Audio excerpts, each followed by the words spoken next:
On va commencer par mon premier amour, du coup. J'avais 15 ans et j'étais pas forcément sortie avec des hommes avant ça, ou juste des petits bisous, tu sais. Donc voilà, et j'étais en seconde et je me suis mise en couple avec quelqu'un de mon âge. Et au départ, tout allait bien, il n'y avait pas de soucis. Et au fur et à mesure, ça s'est dégradé, ou pour le coup, c'était pas de la violence physique, mais c'est devenu de la violence sexuelle. Donc, au départ, en fait, j'avais l'impression de ne... Enfin, il me disait de pas... Je pouvais plus me maquiller, je pouvais pas me faire jolie. Enfin, tu vois, c'était vraiment... Je devais aller au collège, au lycée en étant moche, tu vois, pour pas montrer aux autres hommes que je pouvais être jolie ou autre, tu vois.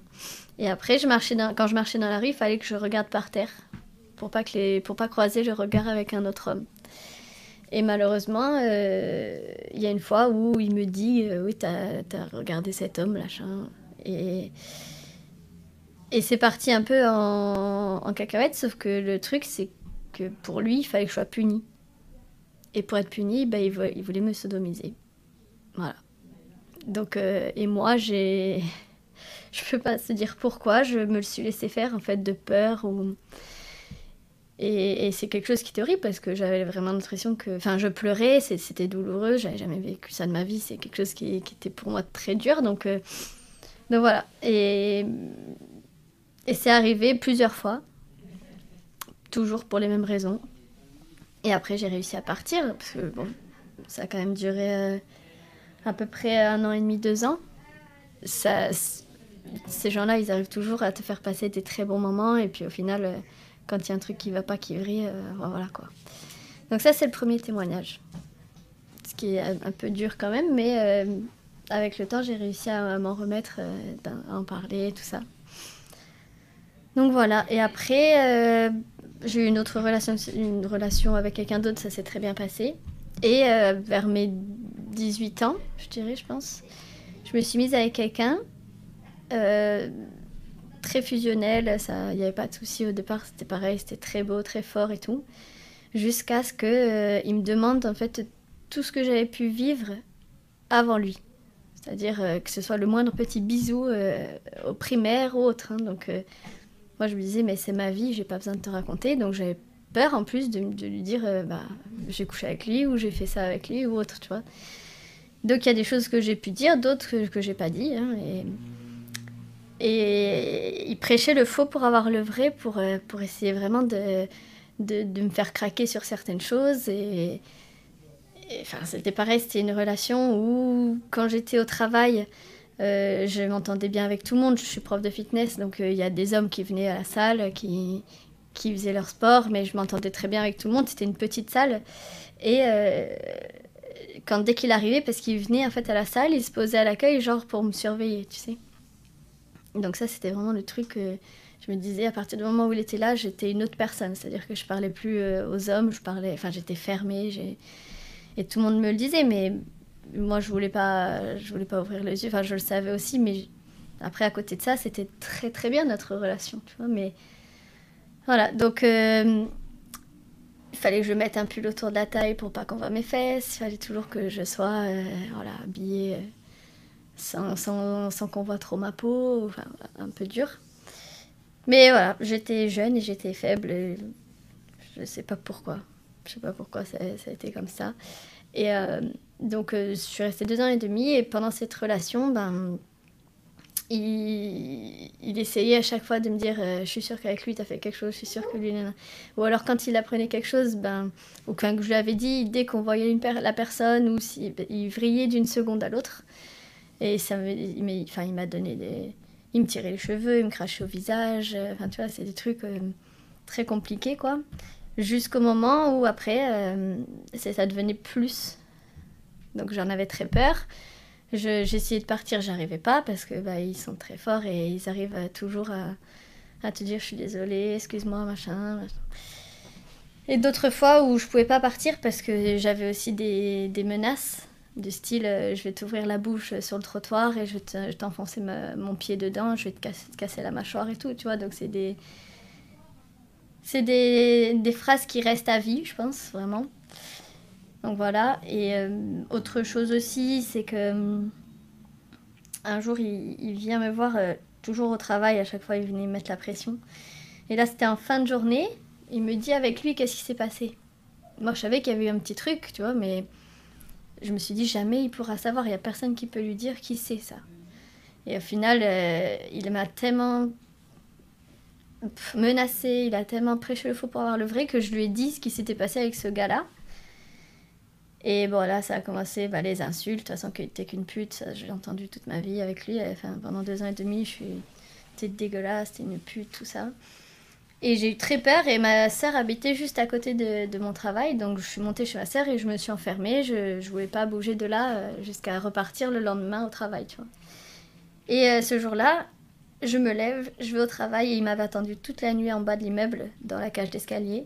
Et je suis arrivée, il m'a roué de coups, il m'a mis des coups de tête et tout. Et en fait, j'ai jamais porté plainte parce que j'en avais peur. Voilà. Donc je suis allée au travail après. Ma mère a vu que j'avais un bleu, elle me dit qu'est-ce qui s'est passé, mais jamais je l'aurais dénoncé, tu vois. C'était toujours non, c'est bon, je me suis cognée contre un coin de table, une connerie. Mais j'aurais aimé à ce moment-là que ma mère, ma famille, ils savaient, pour moi, ils savaient, qui m'aide à passer ce cap de le quitter, de porter plainte ou autre, tu sais. Sauf que en fait, cette personne-là, j'ai jamais réussi à la base à m'en défaire parce que c'était très bien à côté de ça.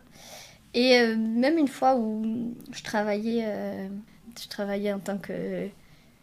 Je tenais le petit stand au niveau de la piscine avec des chips, des boissons et tout. Et il m'avait dit, avec ce gars, qu'est-ce qu'il y a eu?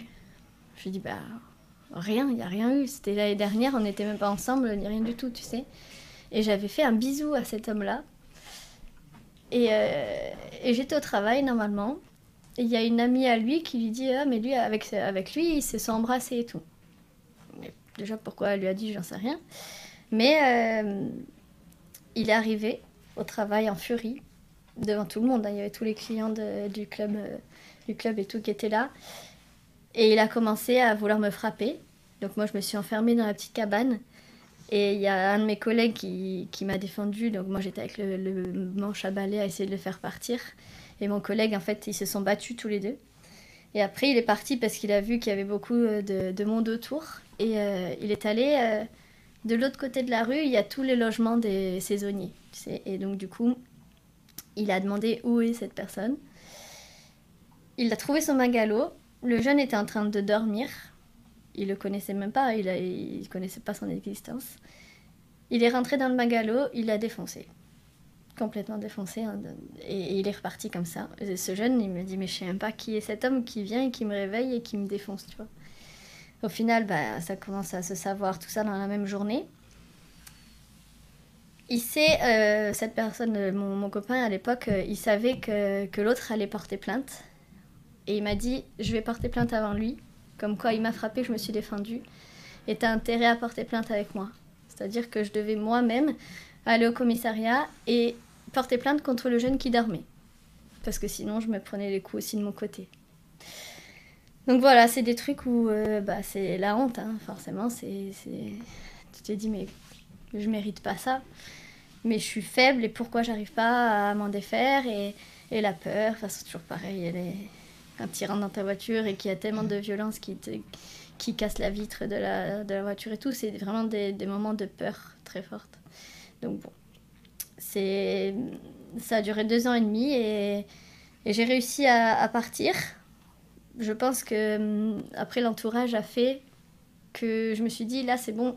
Je me suis rapprochée des copains et copines de ma grande sœur, qui avait à l'époque 10 ans de plus que moi quasiment, et je me suis dit, si je reste avec eux, il ne pourra pas me toucher, il ne pourra pas m'atteindre.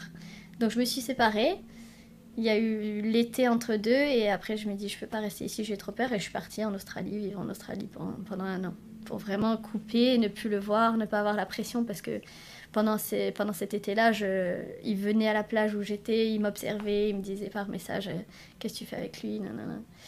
Donc voilà, des trucs un peu durs comme ça, mais j'ai réussi après à partir. Mais je sais que tout ça, maintenant, ça joue encore sur mes relations maintenant. Donc, même si j'ai réussi à en parler, euh, pour le coup, avec mon ex-mari, je suis restée 9 ans, on n'en a jamais parlé parce qu'il m'a jamais posé de questions sur mon passé ni rien. Et je vivais comme ça, il n'y avait pas trop de soucis, mais avec celui actuel, avec ça fait 3 ans avec qui je suis, et on en a parlé, j'ai eu confiance en lui dès le départ et j'ai pu lui en parler. Et ça pose pas de problème sexuellement ou autre avec lui, mais par contre, je sais que certaines attitudes qu'il peut avoir, même si ça n'a rien à voir avec l'autre, bah, ça va me faire peur ou je vais revivre des traumatismes en fait. Et c'est pas bon. Donc, disons que c'est un peu. Ça a gâché un peu ma vie de ce point de vue-là, quoi. Je pense qu'il faut encore en parler. Voilà.